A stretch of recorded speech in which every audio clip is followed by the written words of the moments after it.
Hi guys and welcome back. This is part 10 of the Suzuki VS1400 teardown. Today I'm going to show you how to remove the front and rear brake calipers. We're going to drain the system and we're going to take those calipers off of those discs. One thing to note with brake fluid is that it is quite dangerous. It is very corrosive. You want to make sure that your skin is covered when you're working with brake fluid, and don't forget eye protection as well. You're going to look stupid, but I'd rather look stupid for 20 minutes than be blind and never be able to ride again. So take precautions, don't get it on your paintwork and don't get it on any clothing that you are planning to wear to Sunday dinner. It just is a bad idea. Let's get into it, and I'm going to talk to you guys a little bit later about an adapter that someone on the forum has started building, and that's what's going to be going back on the front. So that front brake caliper, the OEM one, is going to be available for purchase. I'll put it up on the website by the time this video goes live, so if you need it, go check it out. Anyway, let's get into it.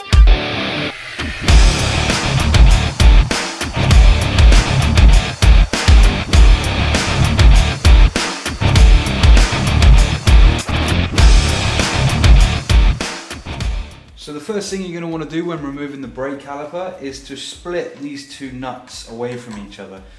You might actually be able to get away with undoing this nut right down here that's on top of the caliper. I'm going to go and try and get these while they're in place because they look as if they've corroded together, and it'd be easier to crack them apart while they're fastened to something than when they're on the bench. So I'm going to give that a go. If not, we'll try and go for this nut here and remove it that way. We've got a jerry can underneath that you can't see right now with a funnel in, so that when this is loose I can dump it straight into the funnel, into the waste tank.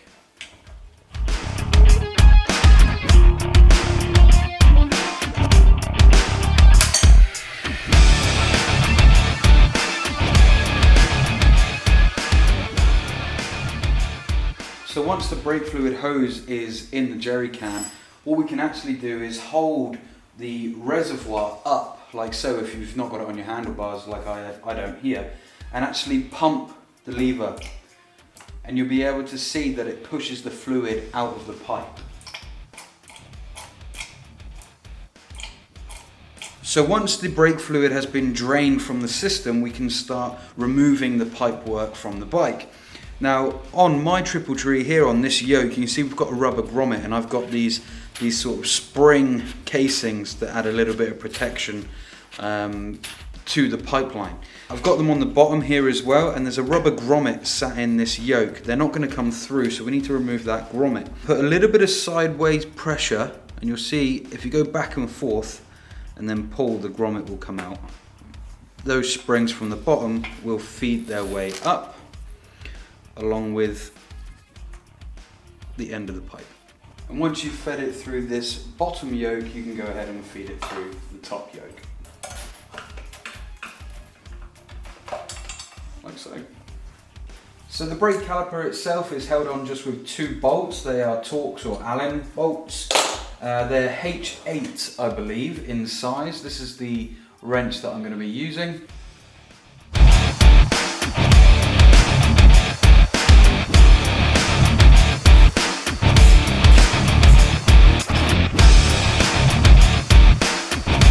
One down here on my bike, I know that this has had a lot of thread locker put on it. If you've not watched my how I nearly died on a Suzuki Intruder video, go check it out.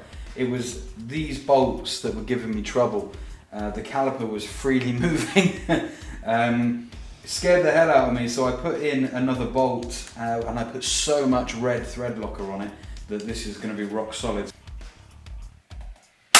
Gotcha.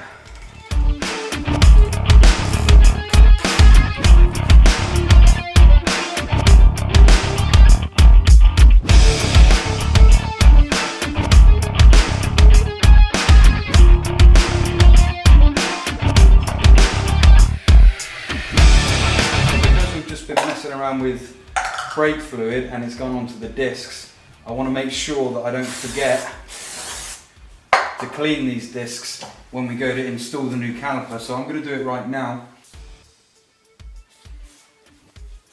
I don't want to forget that I've got oil on these discs, so I'm going to do the back as well. Don't forget about it.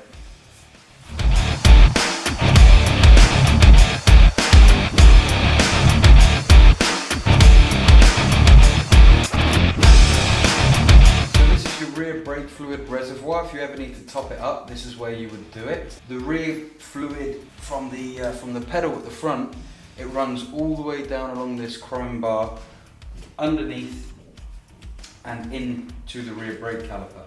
So to remove the rear brake caliper without having to disconnect everything at the other end, which we're going to do in the next video, I'm actually going to remove the union nut.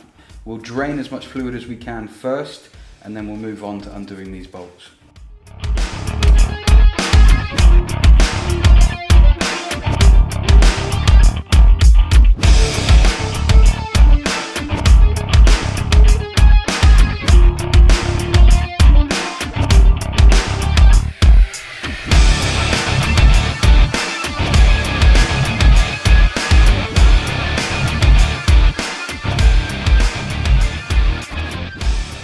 Where things can start to get a little bit tricky.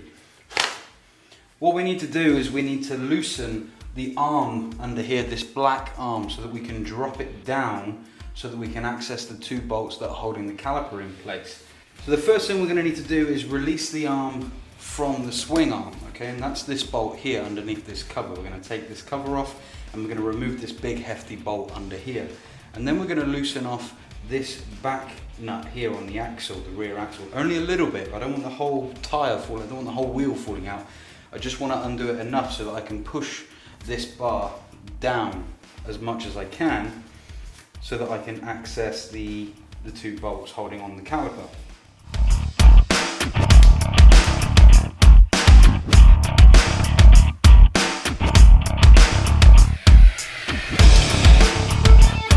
There's a hole in the end of this bolt, and that's for the split pin.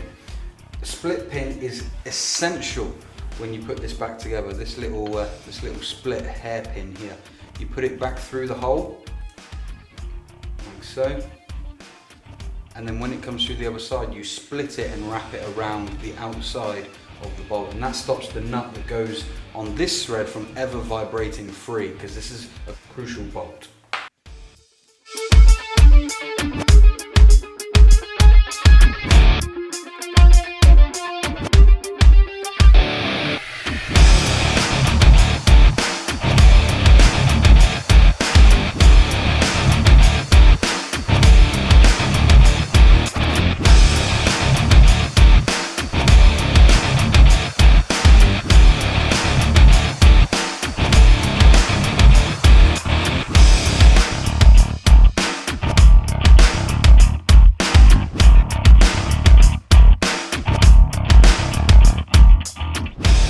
Side note, remember, once those calipers are removed, there is still going to be brake fluid in them, okay? So don't leave them tipped upside down.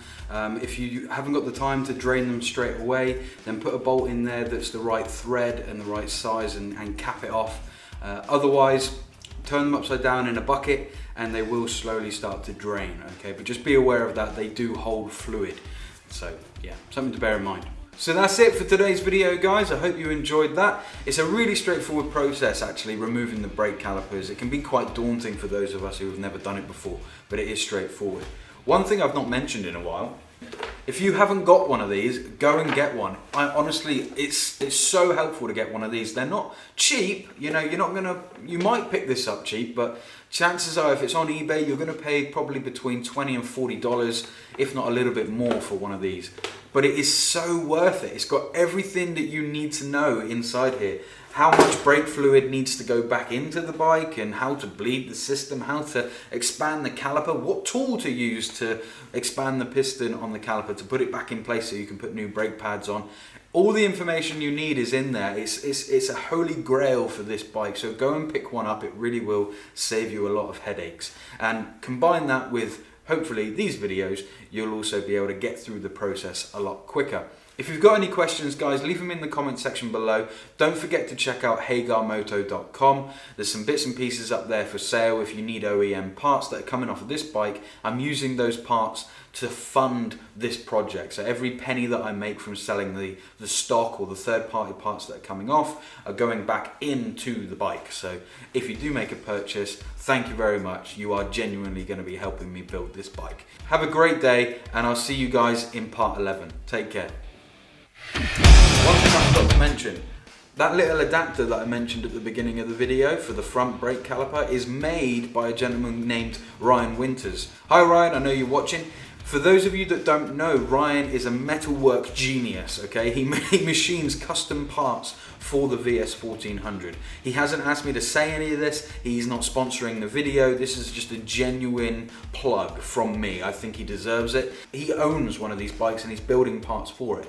One thing that I purchased from him last year was the upgraded clutch springs, and holy shit, it made such a difference to the performance of the low end of the bike. The bite, and just if there's one thing that you're going to purchase from Ryan, go and make sure that it's the clutch springs. It was totally worth it. Thank you Ryan for all the hard work that you're putting into getting these custom parts put together. We all really appreciate it, and I will be making a purchase directly from Ryan for that adapter for the front brake caliper, so I can put a Brembo or I think it's a Taquino off of the Bandit. I think I can put one of those on. I'll ask Ryan, and then what we'll do a video on how to fit that adapter and the new brake caliper when that time comes. We're hoping it'll be within the next month or so. Okay, take care guys, go and check out Ryan's website, check out HagarMoto.com, and I'll see you in part 11. All the best.